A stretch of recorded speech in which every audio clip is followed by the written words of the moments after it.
I want to talk for a few minutes about a friend of mine who passed away recently. I want to tell his story because his story is really inspirational. It should be told. He deserves for it to be told. And in his passing, and as I thought more about him and our relationship, he reminded me of something that I needed to be reminded of. So I want to talk about Mike Thistle. Some of you may know Mike. Mike used to sell spare change news out in front of the Whole Foods on Prospect Street. So Mike grew up in Everett, graduated from Everett High, went to Framingham State on a basketball scholarship.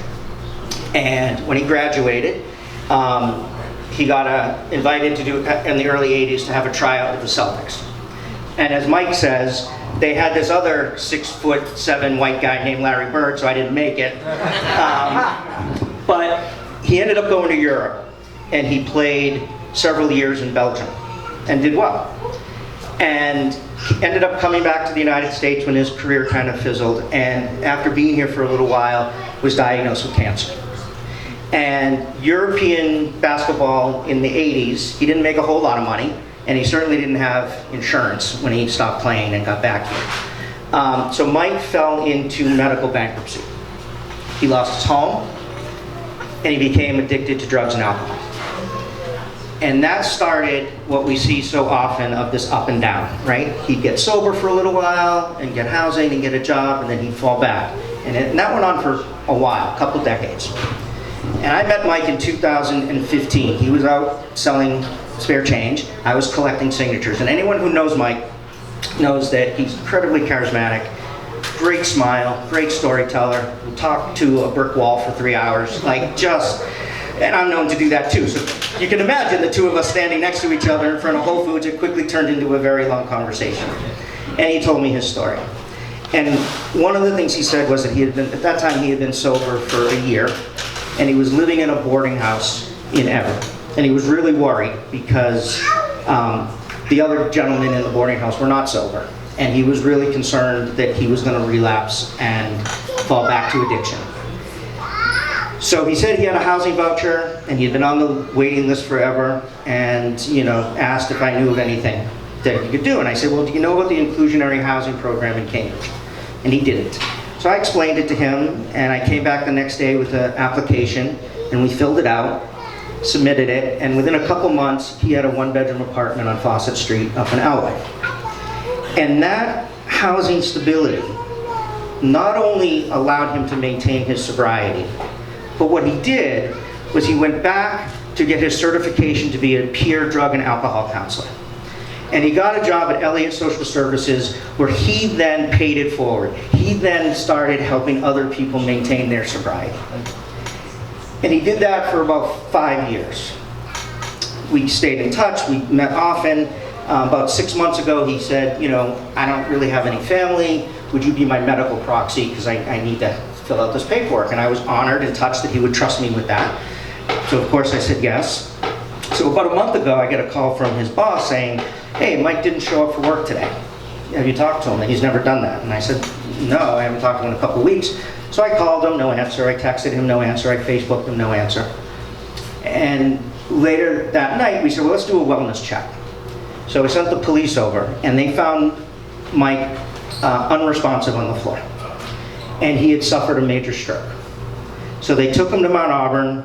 He was hooked up on all kinds of machines. It looked like he was coming out of it, but then suffered another stroke in the hospital. And the doctors said that he wasn't coming back. So I carried out his wishes and gave permission to take him off of life support, and he died soon after that. And I tell this story because it is such an inspirational story in a lot of ways. Here was a guy playing professional basketball in Europe, doing really well, gets cancer, right? He didn't ask for that. He didn't want that. Fell into medical bankruptcy because our healthcare system sucks, especially back then, even worse. And fell into addiction and homelessness. But he kept trying. He kept coming back. He kept trying to stay sober. And every job he had was like with Veteran Services or the Pine Street Inn, right? He was always looking to give back. And then, when he got this housing stability and had that safety net, what did he do? He went and became a drug counselor to help more people. And what this reminded me of at a time where I really needed to be reminded of it, and it's a great gift that he gave me, because politics is really hard now. We know that, even here in Cambridge, right? The things that people say about elected officials, the emails we get, it's exhausting and it's emotional and it's hard. And I honestly was like, how much longer do I want to do this? And then I started thinking about Mike's story and the inclusionary housing program. In 1994, we lost rent control, right? Rent control was voted out. And the Cambridge City Council in 1995-96 said, we're going to start this new program where we're going to require that all market rate developers have to provide a certain percentage of their units for affordable housing. That program has housed tens of thousands of people over the years, right? Including Mike. Now, Mike couldn't tell you, I'm not sure I could tell you, who the councilors were at the time that took that vote. But what it reminded me of is that government can do good. Government can do things that impact and change people's lives in a way that we cannot even imagine. Mike has no idea the history of that program, but yet he benefited from it, and he in turn paid it forward to help benefit other people. You're damn right I'm running again.